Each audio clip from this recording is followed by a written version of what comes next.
ആരാ ഇത് കുഴിച്ചിടുക? ഞാൻ അല്ലാണ്ട് ആരാ? ഞാൻ കുഴിച്ചിടാം. എവിടെയാണാവോ കുഴിച്ചിടേണ്ടത്? എന്താ ചെയ്യേണ്ടതെന്ന് അറിയാവോ? കുഴിച്ചിട്ടാ പോരെ, വളവും ചെയ്യണോ? പപ്പാ, ഉവ്വ്. അഭിപ്രായങ്ങൾ വേണ്ട. വേണ്ട. ഇങ്ങോട്ട് വരൂ. ഉവ്വ്. ദുരാത്മശക്തി അനവധീനാവുമ്പോ തളച്ചേ പറ്റൂ.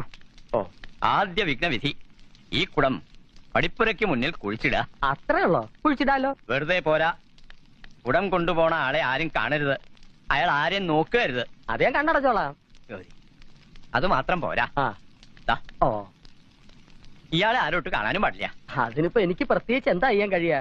കണ്ടാ കണ്ടോ, അത്രേ ഉള്ളൂ. വിട്ടി ഇവിടെ ഉണ്ട്. കണ്ടാ നിനക്കാ ദോഷം. ഭ്രാന്ത വരാൻ പോണേ.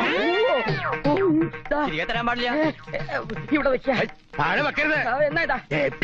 ഈ മന്ത്രം കണ്ടു ചൊല്ലിക്കോളൂ. ഇനി മന്ത്രം ചൊല്ലോ.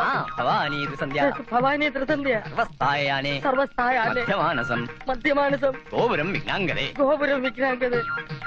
2-3 വർഷം കൂടി സുബോധത്തോടെ ജീവിച്ചിരിക്കണമെന്നുണ്ട്. കൊണ്ടുപോയി കുഴിച്ചിടുക. ആരെ?